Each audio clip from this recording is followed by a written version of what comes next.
നമസ്കാരം, പുതിയ എപ്പിസോഡിലേക്ക് സ്വാഗതം. ഇന്ന് ഉണ്ടല്ലോ മൈക്രോഗ്രീൻ കൃഷിയാണ് നമുക്ക് നോക്കാം. വളരെ എളുപ്പമാണ്, പെട്ടെന്ന് ചെയ്യാവുന്നതാണ്. നമുക്ക് നോക്കാം. അപ്പോൾ ആദ്യം ഇതുപോലെ ഒരു പാത്രം എടുക്കുക. മറ്റേ സൂപ്പർ മാർക്കറ്റിൽ നിന്നൊക്കെ ഫ്രൂട്ട്സ് മേടിക്കുമ്പോൾ നമുക്ക് ഇതുപോലെ ഒരു ബോക്സ് കിട്ടും. അപ്പോൾ അത് കീറിയാണ് ഞാൻ എടുത്തേക്കുന്നത്. അപ്പോൾ അതിൽ ഇതിലൊരു ടിഷ്യൂ പേപ്പർ മടക്കി വെക്കുക. എന്നാൽ 4 എണ്ണം വെക്കണം. 4 ടിഷ്യൂ പേപ്പർ ഇതേ രീതിയിൽ മടക്കി വെക്കണം. അപ്പോൾ 4 ടിഷ്യൂ പേപ്പർ വെച്ച് കഴിഞ്ഞിട്ട് ഇപ്പോൾ ഇതിലേക്ക് നമുക്ക് കടുക് ഉണ്ട്. ഇതുപോലെ കടുക് ഇങ്ങനെ വിതറി കൊടുക്കുക. നല്ലോണം കൊടുക്കണം.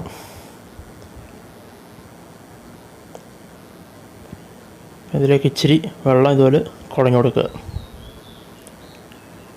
ടിഷ്യൂ പേപ്പർ നനയാൻ വേണ്ടിയാണ്. 4 സൈഡിലേക്കും ഇതുപോലെ വെള്ളം ഇങ്ങനെ കുടഞ്ഞു കൊടുക്കുക. ഇതാണ് ആദ്യത്തെ ദിവസത്തെ നമ്മൾ ചെയ്യുന്നത്. കടുക് പോലെ മറ്റേ ബ്രോക്കോളി, കാബേജ്, ചിയ സീഡ്സ് അങ്ങനെ പലതും നമുക്ക് മൈക്രോഗ്രീൻ ചെയ്യാവുന്നതാണ്.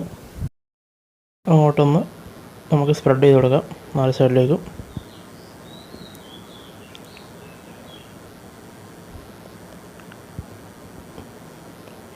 കടുകിന് മറ്റധികം വേരൊന്നും ഇറങ്ങാത്തതുകൊണ്ടാണ് നമ്മൾ ആ ഒരു പാത്രം ഉപയോഗിക്കുന്നത്. അപ്പോൾ ഇനി നമ്മൾ വൻപയറൊക്കെ എടുക്കുമ്പോൾ ഇതുപോലെ പാത്രം എടുത്ത് നല്ലപോലെ ഹോൾസ് ഇടുക ബാക്കിൽ.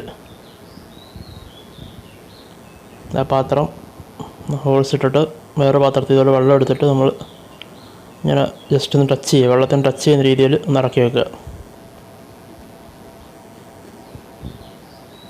ഈ രീതിയിൽ വെക്കണം.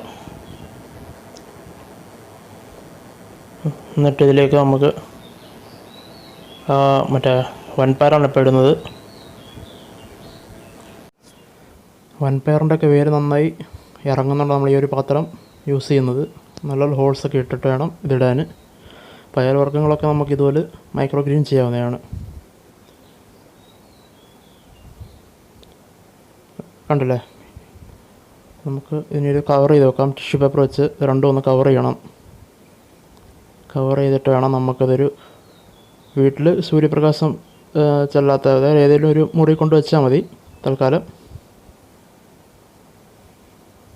പേപ്പർ ഇങ്ങനെ വെക്കുക. ഈ ടിഷ്യൂ ഒന്ന് ജസ്റ്റ് ഒന്ന് നനച്ചു കൊടുക്കുക. അപ്പം നിങ്ങൾക്കിത് നിങ്ങളുടെ വീട്ടിൽ കബ്ബോർഡിലോ അതുപോലെ ഏതെങ്കിലും മുറിയിൽ ആദ്യത്തെ ദിവസം കൊണ്ടുവന്ന് വെക്കുക. 3-ാമത്തെ ദിവസം കണ്ടില്ലേ, പയറൊക്കെ മുളച്ചു തുടങ്ങി. നമുക്ക് ഈ വെള്ളം എല്ലാ ദിവസവും മാറ്റി കൊടുക്കണം, അത് നിർബന്ധമാണ്.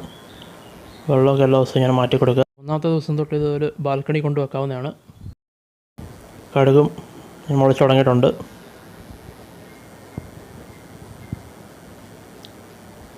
ഇത് 4-ാമത്തെ ദിവസമാണ് ഈ കാണുന്നത്. എല്ലാ ദിവസവും കടുകിന് കുറച്ച് വെള്ളം ഒന്ന് കുടഞ്ഞു കൊടുക്കാൻ ശ്രദ്ധിക്കുക.